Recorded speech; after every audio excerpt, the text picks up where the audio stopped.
जय जय रघुवीर समर्थ।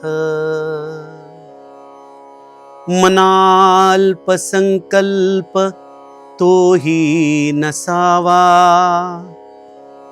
सदा सत्य संकल्प चित्ती वसावा। जनी जल्प विकल्प तोही त्यजावा, रमाकांत एकांत काळी भजावा। जय जय रघुवीर समर्थ। श्रोता वक्ता श्रीराम समर्थ। जय जय रघुवीर समर्थ। श्रीराम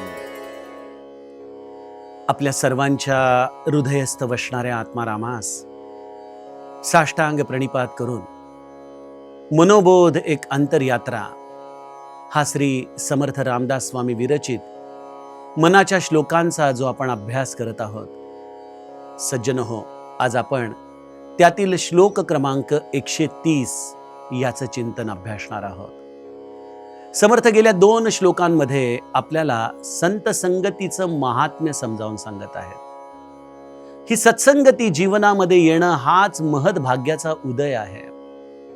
या सत्संगतीमुळे जीवनामध्ये अशा गोष्टी प्राप्त होतात ज्या त्रिभुवनामध्ये आपल्याला कोणी देऊ शकत नाही, ते हे संत आम्हाला देऊ शकतात। आम्हाला हे संत नृपती करून टाकतात।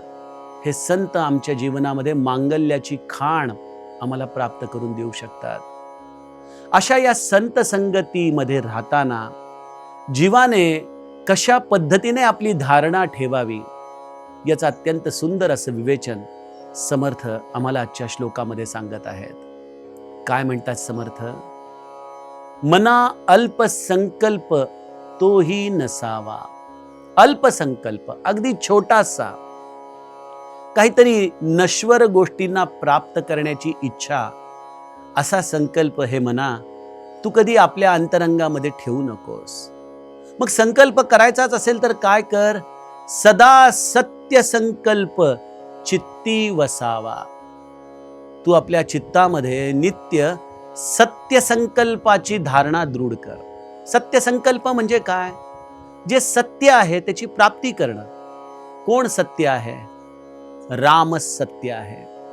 त्या रामाला प्राप्त करण्याचा संकल्प, ही दृढ इच्छा तू नित्य आपल्या चित्ती धारण कर। सदा सत्य संकल्प चित्ती वसावा।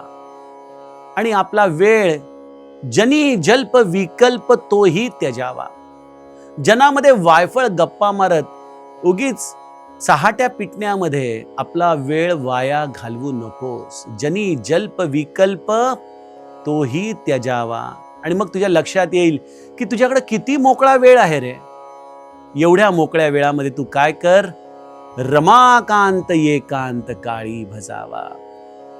त्या रामाला, त्या रमाकांताला एकांत काळामध्ये निरंतर त्याचं भजन करण्याचा तू अभ्यास कर। रमाकांत एकांत काळी भजावा।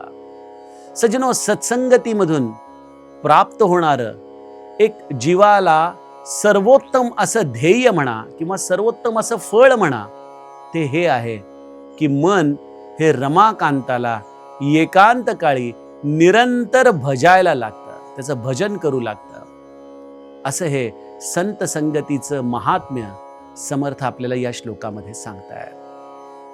बघा, आपण सामान्य माणसांचे संकल्प देखील अतिसामान्य असतात, अगदी छोटे असतात। खरं तर मनुष्याला छोट्या छोट्या गोष्टी या सुखाला प्रदान करणाऱ्या असतात, यात काही शंका नाही। परंतु या सगळ्याला एक आयुष्य आहे आणि ते अल्प आहे। एखाद्याला एखादी गोड वस्तू खावीशी वाटली, क्षणभर ते सुख आहे, पण क्षणामध्ये त्या सुखाचा ऱ्हास होतो।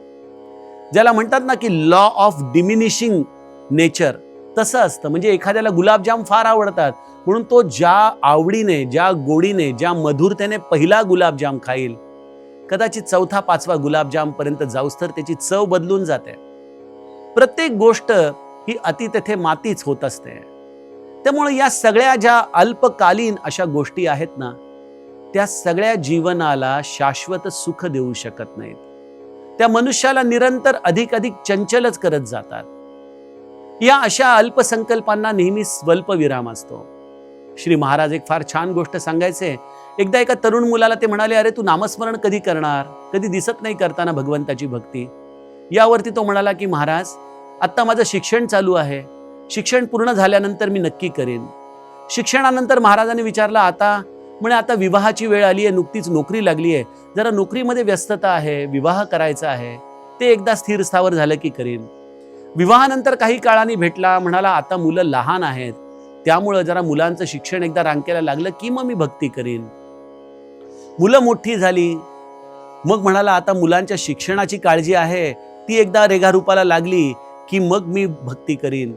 मुलांची लग्न झाली, म्हणाले आता तर निवृत्त झालास ना. अहो कसला निवृत्त, आता नातवंड सांभाळायची आहेत, ती नातवंड एकदा मोठी झाली की मग मी भक्ती करीन. असं करत करत मनुष्य 12 ते 12व्यापर्यंत भक्तीला नेहमी भविष्यामध्ये ढकलत राहतो. नामस्मरणासाठी तो वेळ काढत नाही, कारण त्याला नेहमी हे अल्पसंकल्प खुणावत असतात. हे झालं की.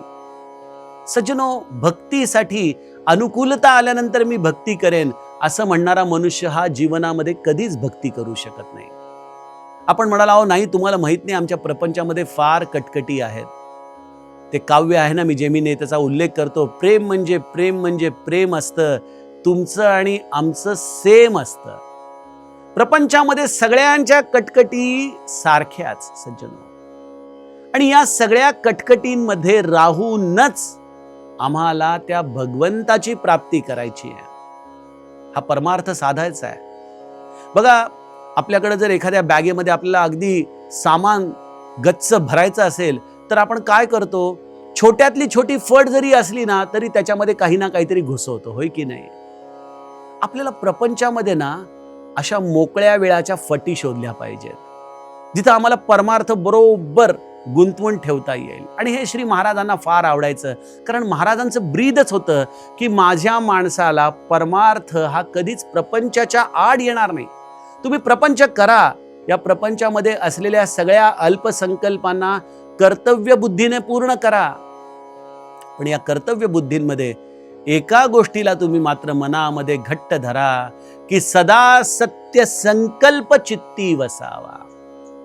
मला तो राम हवाय, मला या प्रपंचाच्या धामधुमीमध्ये, या खटाटोपीमध्ये त्या रामापर्यंत जायचंय आणि याच जन्मात जायचंय.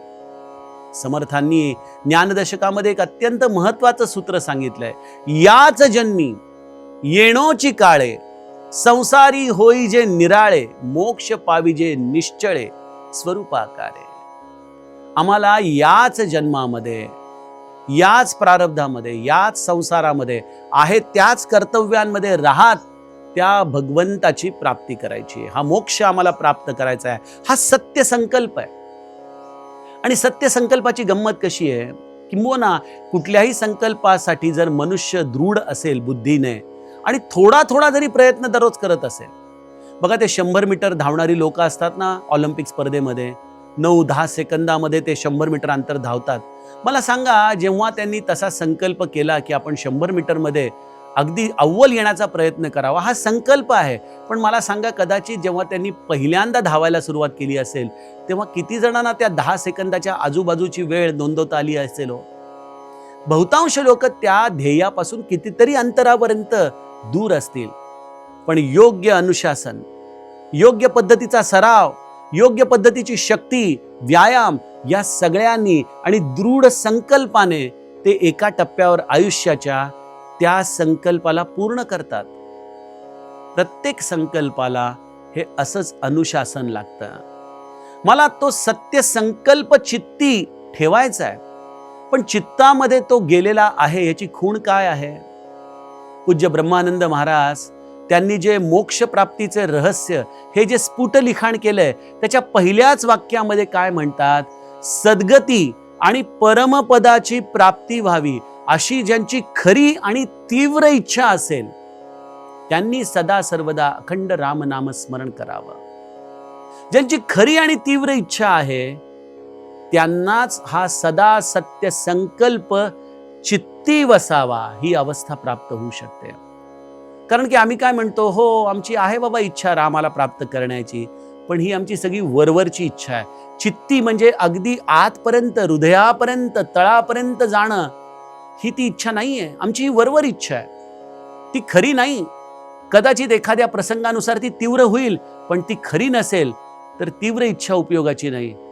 आणि तीव्र इच्छा आहे पण जर खरी नसेल तरी देखील ती उपयोगाची नाही. म्हणून इथं ब्रह्मानंद महाराजांनी खरी आणि तीव्र इच्छा असा शब्द प्रयोग केला आहे.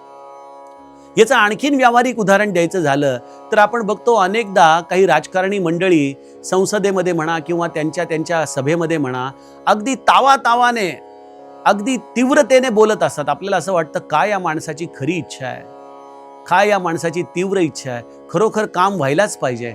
पण बऱ्याचदा आपल्याला असं दिसतं की ती कामं ही कुठेतरी हवेमध्ये विरून जातात. कारण तिथं केवळ त्यांच्या बोलण्यामध्ये तीव्रता असते, त्यांची खरी इच्छा त्यामध्ये नसते. खरी इच्छा काही वेगळीच असते.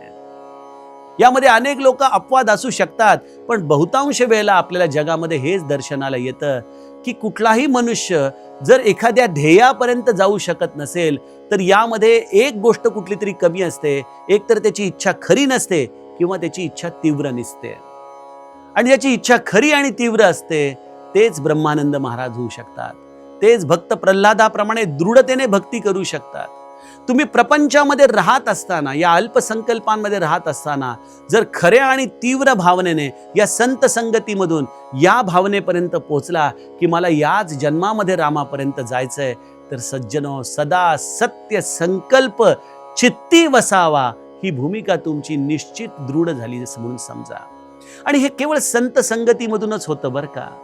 असा विचार करा की जर संत आमच्या जीवनात आला नसता तर आम्हाला कोणी देहबुद्धी ते आत्मबुद्धी करावी हे सांगितलं असतं.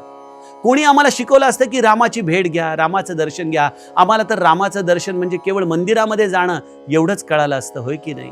पण तो राम माझ्या चित्तामध्ये वसतो, अशा रामापर्यंत जाणं हे आम्हाला कोणी शिकवलं असतं बरं.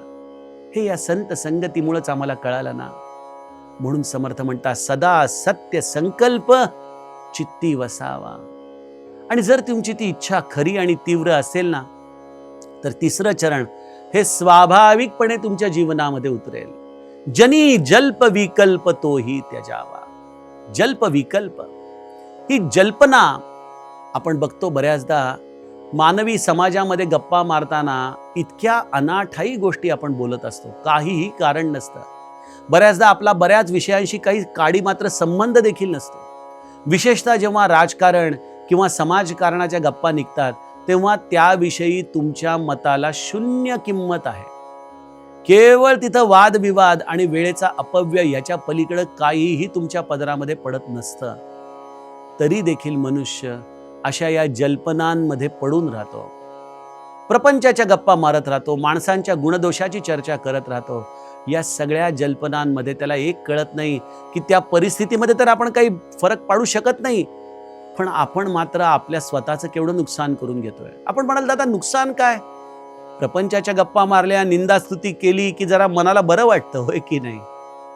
पण सज्जनो आपल्याकडे फार मोजके क्षण आहेत आणि सदा सत्य संकल्प चित्ती वसावा ही जर खरी तीव्र इच्छा असेल तर एक एक क्षण महत्वाचा आहे. एक एक क्षण आपण बघितला ना, मरे एक त्याचा दुजा शोकवा आहे, अकस्मात तोही पुढे जात आहे. असा प्रत्येक क्षण आपण मृत्यूकडे चाललेलो आहोत. आणि मग ही परमार्थाची अवस्था म्हातारपणी कधीतरी प्राप्त करू ही जल्पना नाही तर काय आहे आमची. असं न वागता प्रत्येक क्षणावरती रामनामाची मोहर कशी उमटवता येईल हा आपण मनापासून प्रयत्न करावा. आणि हा प्रयत्न करण्यासाठी एक आपण सवय लावून घ्यावी स्वतःला. रमाकांत एकांत काळी भजावा. थोडी सवड मिळाली रे मिळाली की मनुष्याने लगेच राम भजनाला लागावं. आणि कर्म करत असताना देखील तुम्हाला कुठल्याही स्थितीमध्ये नामस्मरण सोडायची गरज आहे का? एकांत काळी तर जरूर भजावा. मोकळा वेळ आहे, काय करावं असं आता प्रश्न असेल तर उगीच आळोखे पिळोखे देत बसण्यापेक्षा त्या रमाकांताचा आपण भजनाचा आनंद घ्यावा. बघा किती तुमच्या मनाला सतेजता येईल, किती उत्साह तुम्हाला जाणवेल. हा रमाकांत एकांत काळी तर भजावाच, पण त्याचबरोबर स्वयंपाक करत असताना देखील जर आपण मुखामध्ये नाम ठेवलं तर ते जेवण न राहता तो प्रसाद होऊन जातो. कर्म करत असताना ऑफिसमध्ये मोकळा वेळ मिळाला की कुठल्या तरी गुणदोषांची चर्चा करत गॉसिपिंग करत बसण्यापेक्षा आपण लगेच स्वतःला त्या रामभजनामध्ये लावावं. आणि मग बघा तुमच्याकडे एकांत उपलब्ध आहे. लोक म्हणतात ना, आम्ही फार बिझी आहोत, आमच्याकडे वेळ नाहीये. सज्जनो, मी तुम्हाला अनुभवाने सांगतो की भजा राम विश्राम योगेश्वराचा, जपू नेमिला नेम गौरी हराचा, ही जी समर्थांची उक्ती आहे ना 21,600 जपाची, ती तुम्ही कितीही जरी व्यस्त असला तरी तुम्हाला प्राप्त करता येण्यासारखी आहे. 21,600 जप म्हणजे साधारणतः दिवसामध्ये एक 6 तासाच्या जपाची अवस्था तुम्हाला करणं अपेक्षित आहे. एक दिवसभरामध्ये तुम्ही पहाटे 2-2.5 तास आणि दिवसभरामध्ये मोकळ्या वेळामध्ये, जसं मी तुम्हाला उदाहरण दिलं की एखाद्या सुटकेसमध्ये सामान भरताना आपण जसं अगदी गच्च भरतो, छोटीशी फट देखील दिसली तरी त्यामध्ये सामान ढकलतो, त्या पद्धतीने जर तुमच्या हृदयामध्ये तो सत्य संकल्प असेल तर तुम्हाला क्षणाची सवड मिळाली की तुम्ही नामाला लागा. 5 मिनिटं मध्ये आहेत, अरे 5 मिनिटामध्ये 3-4 माळा होऊ शकतात आपल्या.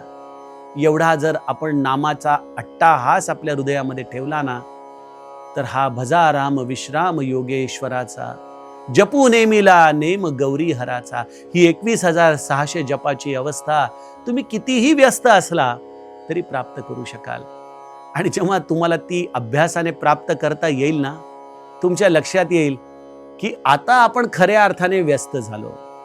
कारण इतके काळ तर आपण आपला वेळ फुकट वाया घालवत होतो, जल्पना करत आपण आपला वेळ वाया घालवत होतो, अल्पसंकल्पांमध्ये आपला वेळ वाया घालवत होतो. बघा काय होतं ना, माणसाकडे लिमिटेड एनर्जी आहे, लिमिटेड ऊर्जा आहे. तुम्ही या जल्पना कराल तर ऊर्जा वाया घालवाल, अल्पसंकल्प कराल तर ऊर्जा वाया घालवाल. पण ती सगळी ऊर्जा एकत्रित करून जर ती रामभजनाकडे लावली तर इथं ऊर्जेचा अपव्यय होणार नाही. किंबहुना नामस्मरण हे मला वाटतं न्यूट्रलमध्ये चालणारं इंजिन आहे. त्याला कुठलंही इंधन लागत नाही, ते स्वतःच इंधन रूपाने तुम्हाला जीवन देतं, तुम्हाला संजीवन प्रदान करतं. असं हे रमाकांत एकांत काळी भजावा हा अभ्यास आहे. ठाईच बैसोनी खरा एक चित्त, आवडी अनंत आळवावा, न लगती सायास जावे वनांतरा, सुखे येतो घरा नारायण. थोडा वेळ नामासाठी काढा, हळूहळू ती बैठक वाढवा आणि त्या बैठकीने त्या नामाचं अनुसंधान असं काही लागू द्या की प्रत्येक कर्म तुम्ही ईश्वराला अर्पण कराल, प्रत्येक कर्मामध्ये त्याचं स्मरण राहील, प्रत्येक मोकळा क्षण त्या रमाकांताला आळवण्यामध्ये जाईल. आणि अशा पद्धतीने भजन करणं म्हणजे संताच्या बोधाला जीवनामध्ये उतरवणं आहे. म्हणजे संताला आपण निरंतर आपल्या बरोबर घेऊन जगणं आहे. बघा तुम्ही आपल्या सद्गुरूच्या ठिकाणी जाल, काही काळासाठी जाल, दर्शन घ्याल, प्रसाद घ्याल आणि त्या भावनेने आपण घरी परत याल, तेव्हा संताला तिथं सोडून येऊ नका, त्याला आपल्या बरोबर घेऊन या. आणि त्याला घेऊन येणं म्हणजे या बोध रूपाने आपलं जीवन जगणं आहे, या बोध रूपाने आपण आपला काळ व्यतीत करणं आहे. हे ज्याला जमलं सज्जनो, त्याला त्याच्या जीवनामध्ये संत संगती प्राप्त झाली. असा हा सत्य संकल्प श्रीरामाच्या कृपेने आपल्या सगळ्यांच्या हृदयी वसावा अशी आपण प्रार्थना करूयात. उद्याच्या सत्रामध्ये पुढील श्लोकाचं चिंतन. जानकी जीवन स्मरण. जय जय राम.